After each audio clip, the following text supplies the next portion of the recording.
Most definitely. A very good morning to you, Naledi, and to our viewers at home. Fedusa just taking stock in terms of where the workers or the country's labor force is as we speak right now. Most of them are just here from the 9 provinces, this being leaders from different of the unions that belong to the federation that is Fedusa. We are seeing today politics just intertwining with the economy, where then we're seeing this federation saying that there's been a long time that they have been talking about just a political school, just a political intervention here in terms of how then they can position just the workers to get the best out of politics and the economy. You know very well that this conversation also coming through at a time when South Africa is preparing itself for the crucial upcoming elections, this being the 2024 general elections.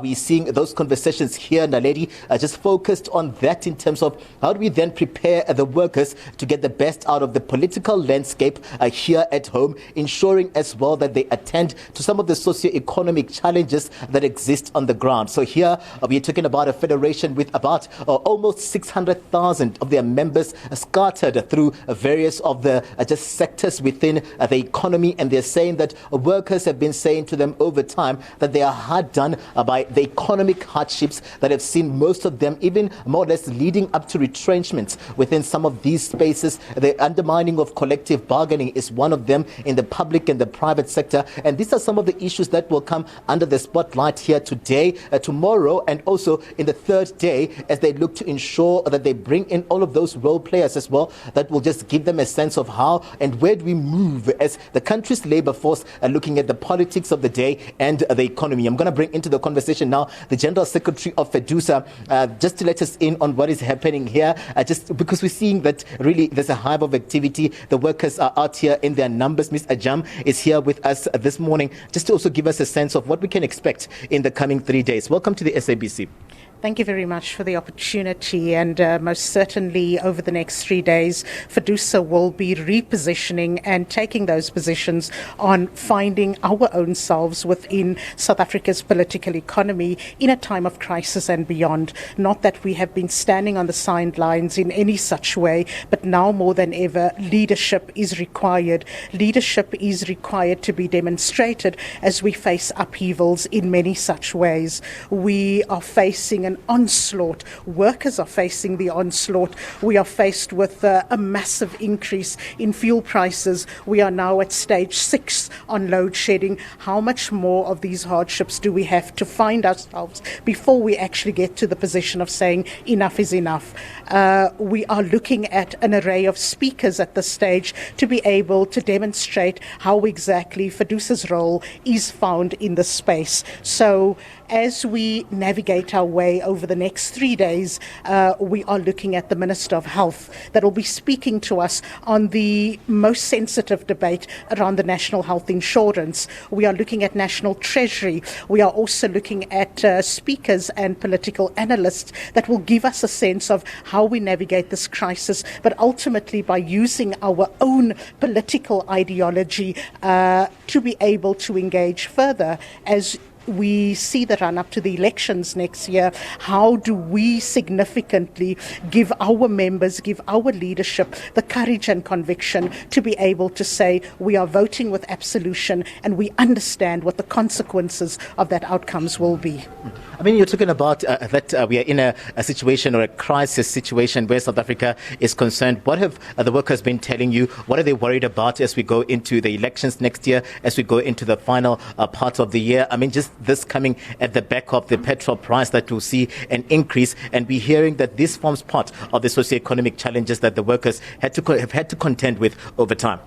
There's a plethora of challenges, but let us not underscore the fact that we have just been taken by surprise, taken by absolute shock. The fact that there has been another Treasury note that has been issued indicating in the most definitive terms that there will be budget cuts once again. How exactly are we able to take this matter forward when critical posts in the health sector in particular are not going to be filled? How do we deal with the fact that in a province like KZN there are numerous teaching posts that are not going to be filled? If we want to be a capable and a competent state, how then do we demonstrate without contradiction, and there has been many contradictions in South Africa's society to be able to take this battle forward. We can no longer sit back and allow politicians to lead in the way they have been leading. There needs to be accountability, and there needs to be an operationalization of the decisions that have to be taken, because failing which, workers will continue to bleed. And as this inaugural conference sits, we will be taking resolutions that will be holding government even accountable at a higher level, because enough is certainly enough. There are a plethora of issues. I only wanted to touch on that particular aspect that will have ravaging consequences for our members in particular. And Riefdah, before I let you go, how do we then ensure that we get the confidence revived into the labour sector, into the unions, into the federations, to ensure that they champion the needs of the workers? We've seen over time that the numbers are also dwindling. People are just more or less moving away from just joining unions. Mostly, some would say that it's because of the fact that over time unions have not worked to come through for the workers that they tend to represent. How do we revive that spirit? How do we ensure that we continue attracting more workers to believe and join in to the labour sector and the labour unions per se?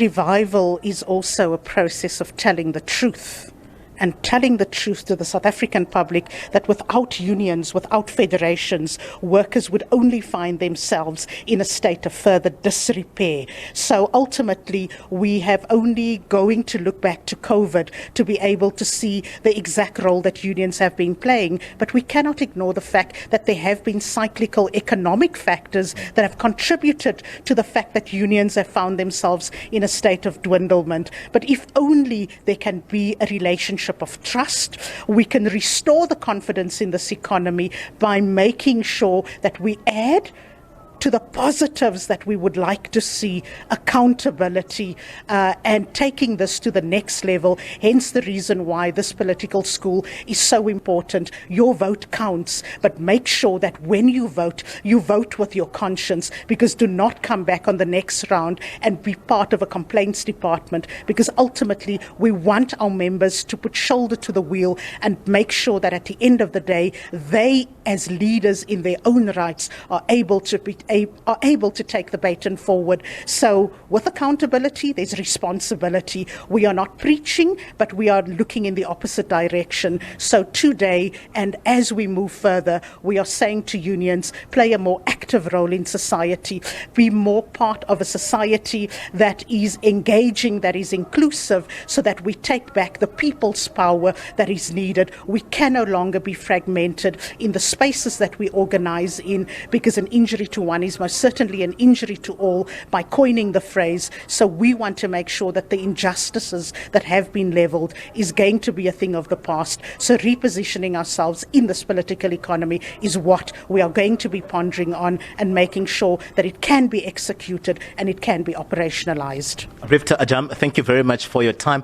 She's coming through as the General Secretary of Federation Fedusa. They're positioning themselves. They're just making sure that they're having those high-level conversations here on the ground, just looking at the economic situation that we find ourselves in here in South Africa, and the politics of the day, and how then those then intertwine and come together. But this is a federation that is looking at about gaining more than 300,000 or 3,000 of those members just to form part of this, as they push towards that mark of just ensuring that they have 600,000 of their members. Now that number is a little bit below, but the mandate and the aim here and the encouragement coming from the powers that be, being that you need to make sure that you work hard to attract those union members, those workers, to join this sector, so that when unionized and united, then you can be able to stand against the challenges that exist within this sector. And Naledi, is back to you in studio. Yeah, KATLEGO, thank you so much for bringing us that story. Of course, that there is KATLEGO LEGODI.